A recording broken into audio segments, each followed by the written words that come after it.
listening to BottleCAST, the official podcast of BottleCapps. So welcome guys. My name is Lupe Lopez. I am the multimedia director here at BottleCapps. I have here with me Corey.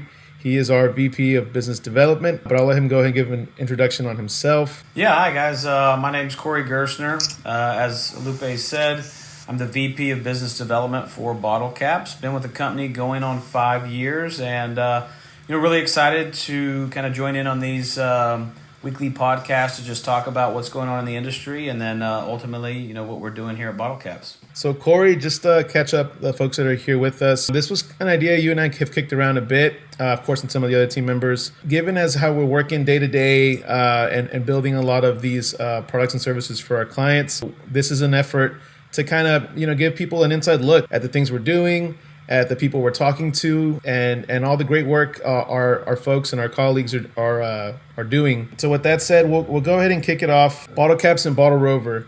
Starting with BottleCapps, Corey, can you give these guys a brief overview of what BottleCapps is, and then bridge on to BottleRover? Yeah, no problem. So BottleCapps as a company, we're a technology solutions company. We specifically build apps and websites for beer, wine, and spirits retailers. So liquor stores of sense.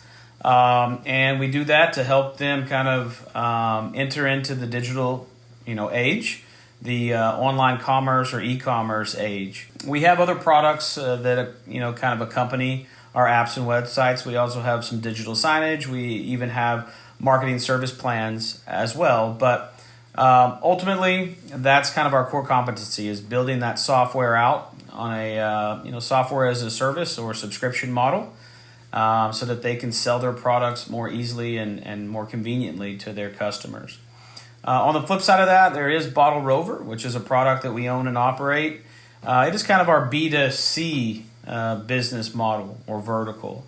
So while BottleCapps operates building those apps and websites as the developers and maintainers, BottleRover is actually a marketplace app where you can find via kind of your geolocation any of our retail partners across our entire platform in one single app or on one single website. So for you industry folks, it's very like a Drizly or Minibar or Instacart type model.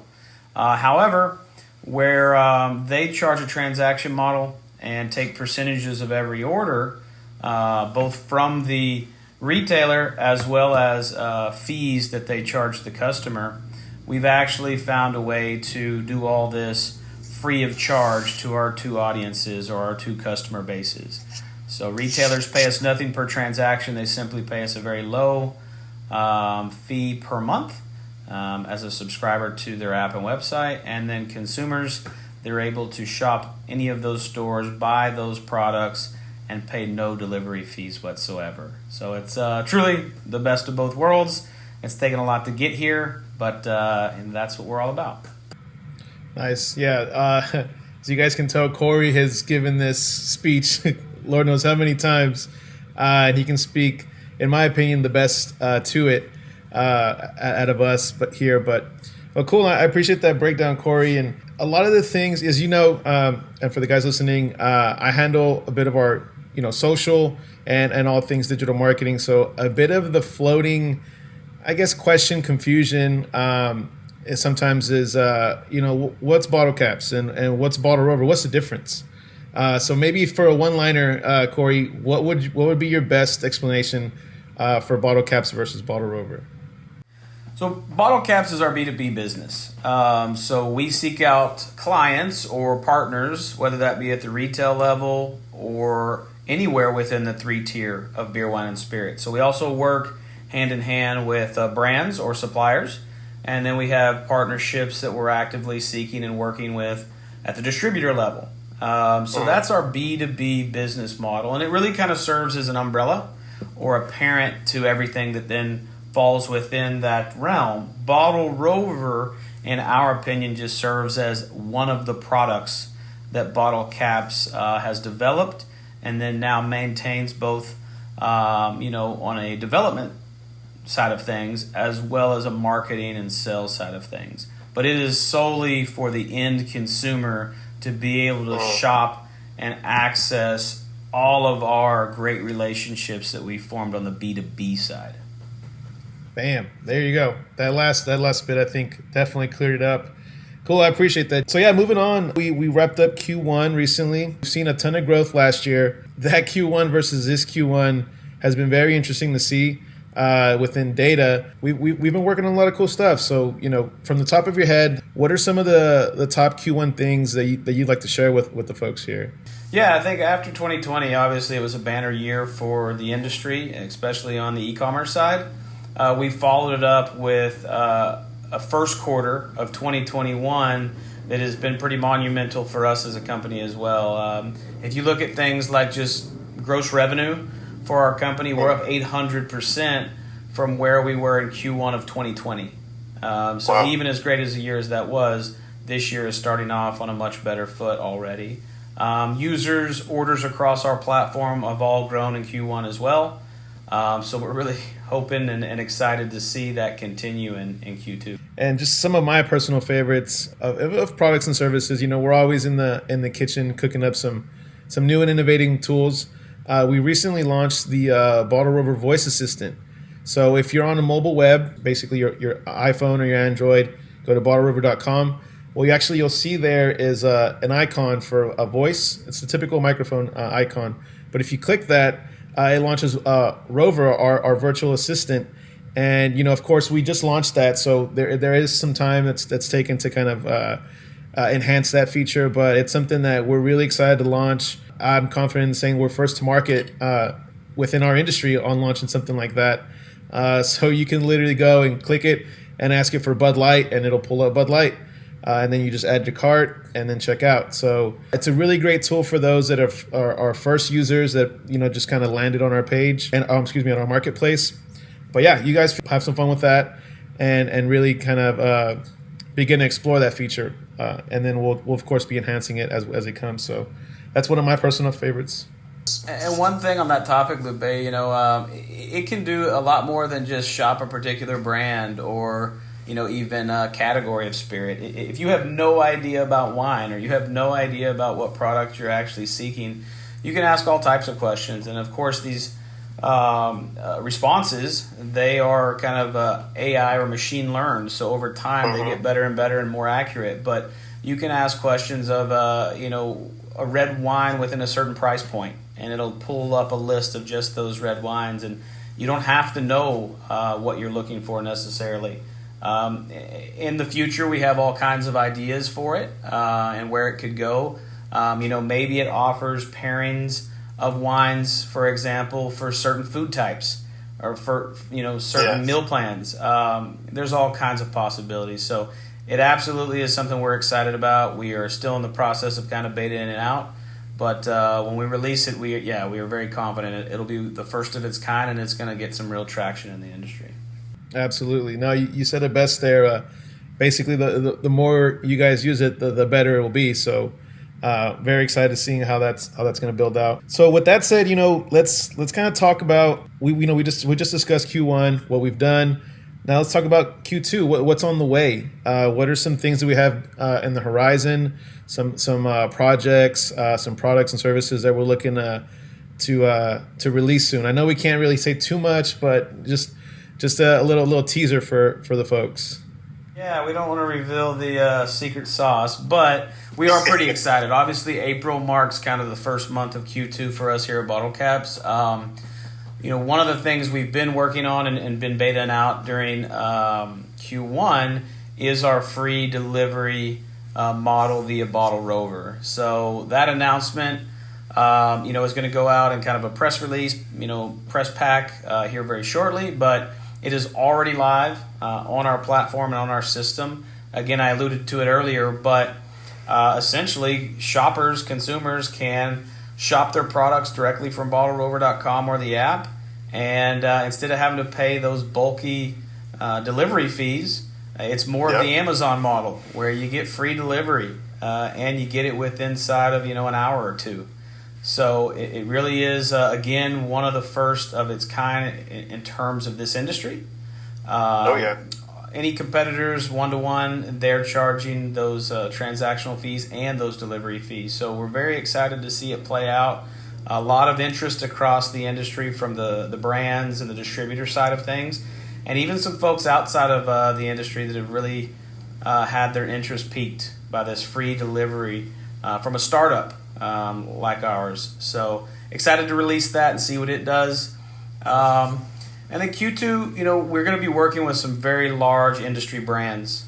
Our programming division, they work specifically with all the major brands, from your Jameson to your, Bombay Sapphires to your Budweiser and so on and so forth. But, Q2 really ramps up, I guess, one of the bigger seasons of the year, which is summer. And so going into summer, you start to see a lot of these trends really kick off, and a great place to advertise that or announce that is through our platform. So brands are able to place banner ads or pop-up ads or send push notifications through our platform to their end user, and in doing so, obviously, helps them sell through numbers. So we're going to be working with some really big groups there, a lot going on. And that's going to obviously be a big part of our Q2 as well. Man, cue the confetti. free delivery. I get so happy to hear that, because we're always pushing our products and services, and even to our family and friends. But to now know that they can use our products and our services and get free delivery, it's a huge differentiator in the industry. With that said, it leads to that question: how is it that we're able to offer free delivery? Well, it isn't easy, Lupe. It costs money. At the end of the day, you have to decide that free delivery is going to do two things. One, it is going to eat some of your marketing budget. So instead of paid media all the time, free delivery is a part of that budget, and we account for that, so that makes sure we're actually able to do it and to sustain it. The second piece, is the understanding that in the beginning, it's about shaping that consumer behavior. Now, luckily for us, other retail has done this for, years now. You mentioned Amazon. Exactly. So they figured this out. This isn't our, idea necessarily. It's just being able to do it within this space. We'll be one of the first to tackle it, or really even attempt it. So, that's how you go about it. You have to know that, hey, it's going to take some time to build a client base. But once that's built, they're going to expect free delivery. So why would they go elsewhere where they can't shop and receive free delivery? It just doesn't make sense. So that's what we found through a lot of our testing and our focus groups, as well as, again, learning from those that have been before us. But it's definitely a big piece to the puzzle. I think even just the free delivery concept, aside from really trying to be customer centric and customer focused, which is free delivery to the end consumer is, we always are putting our retail partners at the forefront of what we're trying to do. So when we build a beer, wine, or liquor store, their own app or their own website, they're actually represented on our BottleRover platform at no additional cost to them whatsoever. It's part of the package. It's part of the offering. It's a value add for us. Again, they can't get that anywhere else in the industry either. And then to not charge them for the transactions that we drive their direction is unheard of. Again, but we have a variety of revenue verticals, and that allows us to operate in these kind of free zones, if you will. But it has so many advantages. There really is no reason for folks not to give it a shot. And there's no a barrier to entry. It's a free service, and we even look deeper than that at things like reducing the amount of drunk driving incidents that happen in the industry. Absolutely. Or across the country. If you can get your products delivered to you and you can get it for free delivery, why in the world would you leave that party and take the risk of driving if you've had a couple too many? So there's all kinds of benefits to the free delivery model, and again, we're just excited to kind of release it to the industry. Yeah, I think you absolutely hit it there with some of those byproducts of launching something like this. It's so cool to see, for one, to be in our seat and see when we release a product, how the industry absorbs it and really even molds it, because that's really what we're servicing at the end of the day as our client and our clients' customers. So yeah, I mean it's awesome. I'm excited to really see that grow into something unique. Next up here we have industry news reactions. For every one of these episodes, I'd like to pick some pinpointed news and maybe get our reactions on it, our thoughts, given that we are in the seats that we are. We're reading about these beverage industry news articles all the time. First up we have here, Corey, what is your initial reaction to the Drizly acquisition with Uber? Well, I mean, it kind of came out of nowhere, as these things tend to do. If you're looking at an acquisition as a part of your exit, you probably keep that close to the vest until it happens. Definitely don't want to get it out there too early, or count your chickens before they hatch, if you understand that saying. But initially, I mean, it was positive news in my personal opinion, and I think that same reaction was kind of felt throughout our team. Drizly is a competitor of ours. They don't carry the same exact business model as BottleCAPS, but certainly BottleRover. They're similar in the marketplace scene. So when they are acquired, and especially for the number that they were acquired for, and the company they were acquired by, that being Uber, which is obviously a very well-known tech company, that's good news for the industry. That tells us that we're on the right track in terms of e-commerce and online shopping being the future for beer, wine, and spirits. And you were talking about Q2, or asking about Q2 and what other things we look to see. I feel that not only Q2, but for the remainder of the year, you're going to start to see some other dominoes fall in line with what you saw with Drizly. There are going to be large industry players that are seeking out some tech-type companies or e-commerce specific platforms. And then I think you're going to have players like Uber outside of the industry. Maybe it's Amazon, maybe it's Shopify, who knows, but that want to enter into the alcohol space and get their hands on these platforms that have been built specifically for this industry. Typically, we see beer, wine, and spirits lag behind the trends that you're seeing in other retail outside of the industry.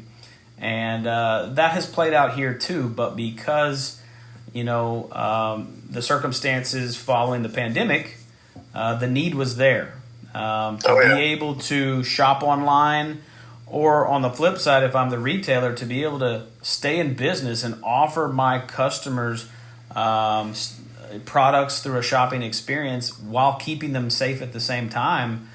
There's really only one surefire way to do it, and that's to do it online through delivery, contactless, through curbside pickup mechanisms, and that's exactly what we offer. And you're starting to see turnover throughout the industry. So I think it's going to continue. I think it's just getting started, and I think Drizly represented kind of that being the first domino to really fall that was of note. Yeah, no, that's well put, and it's just, man, it's been a wild ride to see this come. Before that, there were discussions on a lot of what ifs, or last year was so unpredictable, and just to see that news broke in the way that it did, I think it, like you said, it definitely helped us look forward and know that we're on the right path. So absolutely, I appreciate that. Next up, I know I saw the Facebook. I know you've tried this. Tell us, how is that Topo Chico Seltzer? Honest reaction was I liked it. I've partook in several of these seltzers over the last year or so, really. And I know it started as a trend a little bit before that, maybe 2 years back. But last year just seemed to be the year that every supplier group was putting out their own. And then now you got celebrities in the mix, and you got someone like Topo Chico, who is not traditionally a spirits or an alcohol business, but they're saying, hey, man, let's jump on this train while it's hot. But, with that said, I've been a fan of Topo Chico for a while, so just as a mineral water, that's something that is a little different than some of these other seltzers. Flavor-wise, I would say for me personally, probably the exotic pineapple was my favorite. Right now, I think they have 4 flavors. I'm sure they'll come out with other renditions as we go along here. But I know it's highly anticipated, especially down here in the South. For you listeners, if you don't know, BottleCAST is based out of Texas, Dallas-Fort Worth specifically. And we have a very large retailer here, really the largest in Texas that's a part of our platform, Specs. And this stuff is all over the shelves. But this weekend I definitely partook. Had a nice little setup up in Oklahoma actually, and enjoyed some seltzer. So I would say on a scale of 1 to 10 versus what I've tasted out there before, they're probably an 8. I mean, they're on the better end in terms of taste, ease of drinking, in my opinion. Yeah, I think that's a solid score because that's more than likely where I would place it too. And like I guess you hit on drinkability. They're light, they're crisp. It really does remind me of the original Topo Chico, and then just with an added kick as far as seltzers go. But nice. Now, that was something that was absolutely hyped. And then, like you said, in the South here, people were all over it. That Specs definitely carried it by the volumes. And great seltzer in my opinion. Probably the one that's going to carry on, for me at least, most of summer, unless they make like a hot Cheeto seltzer or something like that. No, kidding. So summer, we'll go ahead and, kind of conclude it within some summer predictions. It's kind of within what we discussed for Q2. But what do you think industry-wise is going to be something that really telling that's coming for the summer? These predictions are always fun because, for one, bragging rights, right? You get to say, oh, I called it. But two, it kind of helps put people, or shift people's perspective. Like, oh, like I wonder why he's thinking that, or I wonder why he would say that. And then, we just kind of begin these conversations, and you never know what it builds to. So, what are some of the industry things you think are coming this summer? So I think you're going to see, we were just talking about seltzers, I think you're going to see that trend continue. As I said before, you're starting to see celebrities get in the mix, and they're going to jump on while the iron's hot. So I think you'll see that a lot, but further than just the seltzers, just RTDs, industry term there, or acronym, which is ready to drink. Cocktails, ready to drink, seltzers, ready to drink, even canned wine, for example. Summer months are always going to be hot items. You're at the pool, you're at the lake, you're going to the park, you're going to ball games and tailgate, whatever the situation is, a can or a ready to drink is a heck of a lot easier than traditionally mixing up a cocktail necessarily. So you're going to see that also, in a cooler. When you're carrying a cooler around, it's a lot easier to carry a 12-pack or a 24-pack of cans than it is big bottles of bottles, liquid, right? So you're going to see that through the summer. I think what you will also see in the coming months is wine really taking some interesting steps to kind of rebound from, really, at least here in the States, the California fires that kind of really took a chunk out of the wine industry. And then on top of that, the pandemic, they got some figuring out to do, which is why they're going to go, I think, to some of these RTD type wines or canned wines. And then furthermore, it's been ongoing, but the legislation behind direct to consumer or DTC wine shipment, it's a state by state legislative topic, but that fight's going to continue, and wineries are going to try to get into the hands of consumers without having to go through necessarily the retailers. And as more of these subscription models, winery to customer come about, you're going to have shoppers and consumers that like that idea. They like the price point, they like the convenience of it being delivered directly to their home, so on and so forth. So I think that's going to be a trend to watch. Outside that, if we're going industry as a whole, it's going to be interesting as we improve on our numbers from the pandemic. What happens in on-premise as bars open up and they allow for greater capacity? And then on top of that, when stadiums and ballparks start allowing attendance again, what does that do to our current, state of the industry? And then what does it do to any shopping behaviors that may have changed in the last 12 months or so? That's going to be interesting to watch and kind of see what happens. Yeah, that last bit was, I think, would resonate with a lot of people, is because we are getting that excitement of these in-person events, and given as how we've almost been trained through the circumstances to, explore different ways of drinking. Yeah, I wonder how that's going to play within the beverage industry, within suppliers and within consumers. So that was an awesome hit point right there. What thing like that I think will continue and it'll thrive now, and this is from some just anecdotal information from some of our partners, is these virtual tastings or these virtual happy hours, these virtual events. While they were, again, born out of necessity, that's where all great invention comes from. And they have proven out to be much more successful in certain instances than the traditional in-store tasting or in-store approach, where a store of a certain size may only be able to house X amount of folks. For a wine tasting on a Thursday evening, if they open up a virtual tasting event and they announce it beforehand, there's really an unlimited amount of seats. And for those of the retailers that charge for those seats, you've really expanded your opportunity as a business. So I think that's going to be here to stay. Finding iterations of that, expounding what can be done through the tech side or the virtual side. I think for the next couple years, really, you're going to start to see that evolve and really pick up speed. Nice. Yeah, I see what you mean. Like in some cases, virtual even opens up opportunity more so than the limitations of having to physically go somewhere.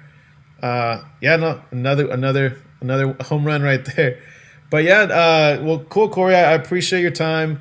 I'm excited to get these things more consistent and launched, and excited to get y'all's feedback too. If there's anything that you want us to kind of hit on, talk about, we're talking to a lot of people within the industry. We can even go out and seek some answers for you guys. So we're excited to launch this, have fun with it. This is our first one, so we kind of put a lot into it.